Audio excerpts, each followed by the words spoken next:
Chapter 28. Surely there is a vein for the silver, and a place for gold where they find it. Iron is shaken out of the earth, and brass is molten out of the stone. He setteth an end to darkness, and searcheth out all perfection, the stones of darkness and the shadow of death. The flood breaketh out from the inhabitant, even the waters forgotten of the foot. They are dried up, they are gone away from men. As for the earth, out of it cometh bread, and under it is turned up as it were fire. The stones of it are the place of sapphires, and it hath dust of gold. There is a path which no fowl knoweth, and which the vulture's eye hath not seen. The lion's whelps have not trodden it, nor the fierce lion passed by it. He putteth forth his hand upon the rock, he overturneth the mountains by the roots. He cutteth out rivers among the rocks, and his eye seeth every precious thing.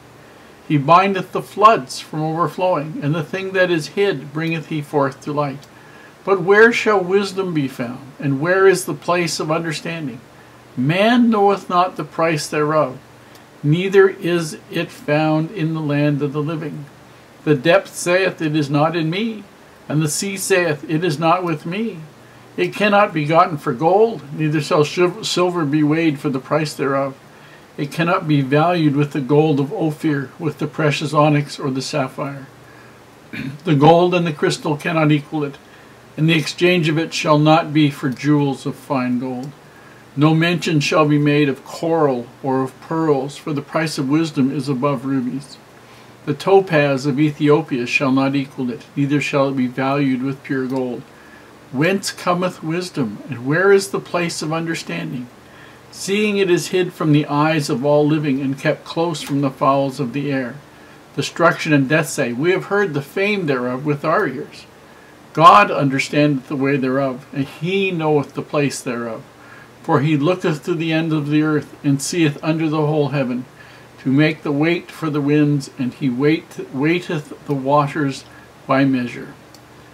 When he made a decree for the rain, and a way for the lightning of the thunder, then did he see it and declare it. He prepared it, yea, and searched it out.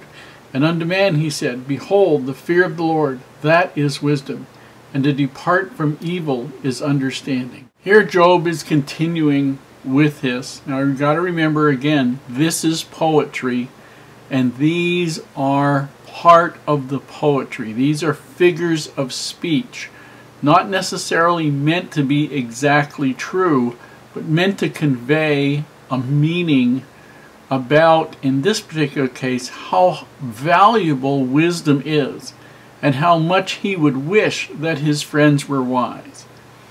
And he says, surely, and these are things that he understands and that they all know.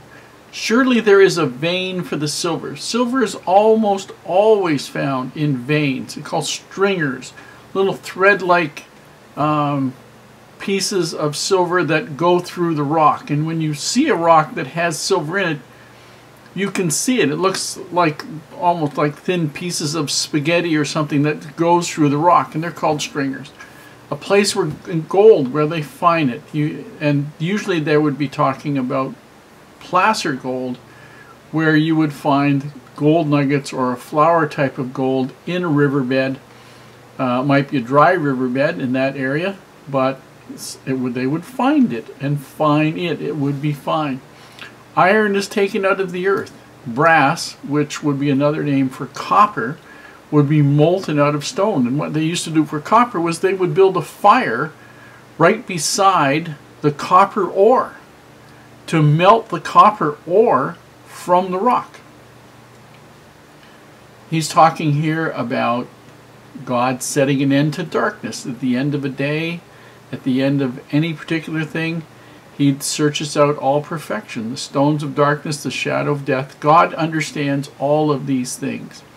The flood breaketh out from the inhabitant, even the waters forgotten of the foot. They are dried up. People don't always remember this.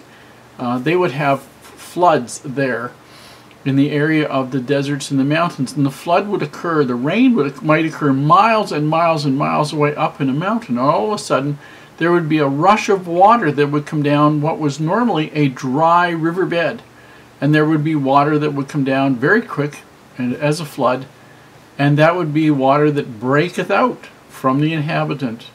Even the waters forgotten of the foot. They are dried up. They're gone away from men. They don't stay. Okay.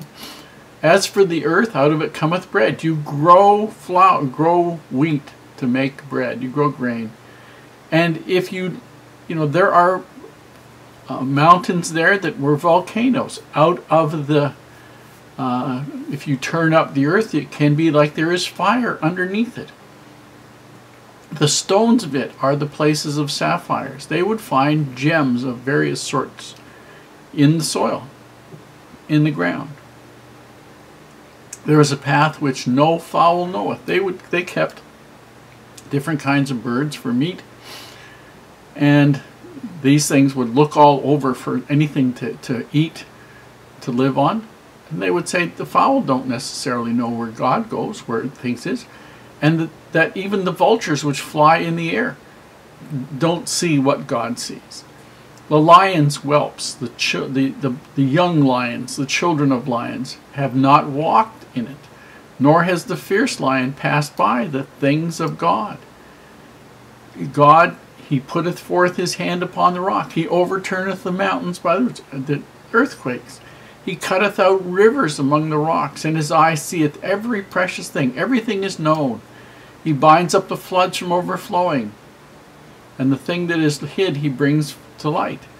So he makes things known. But where shall wisdom be found? And where is the place of understanding? He's asking his friends, where are we all going to find wisdom? Man knoweth not the price of wisdom, neither is it found in the land of the living.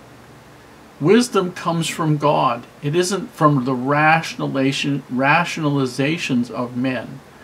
The depth, the waters say, it is not in me, and the sea saith, it is not with me. You can't get it for gold, neither can you buy it for silver. It cannot be valued with the gold of Ophir. Ophir was a land. This might have been part of Ethiopia, part of present-day Yemen, part of the Sudan, which was famous as a place to go and trade for gold. For the precious onyx or the sapphire. The gold and the crystal are not equal to wisdom. You may have all the gold, you may have all the crystals, you may have all the precious stones, you may have diamonds, sapphires, rubies, emeralds. Those pearls, whatever, those are not wisdom. The topaz of Ethiopia is not equal to wisdom. Neither shall wisdom be valued with pure gold. Verse 20, whence cometh wisdom? And where is the place of understanding? Seeing it is hid from the eyes of all living, and kept close. Now that means kept closed from the fowls of the air. No living man, no living creature knows the place of wisdom. Verse 28, 23, God understandeth the way thereof, and he knoweth the place of wisdom. For he looketh over the end of the earth, and seeing under the whole heaven.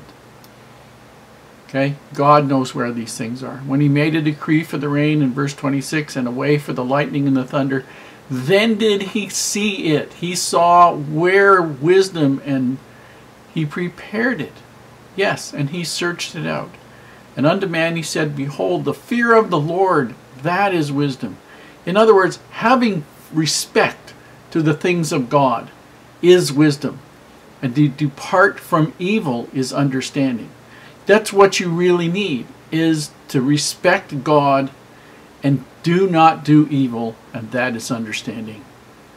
And that's what this whole chapter is about. And this is what Job is trying to tell to his friends. And they aren't really getting the message very good.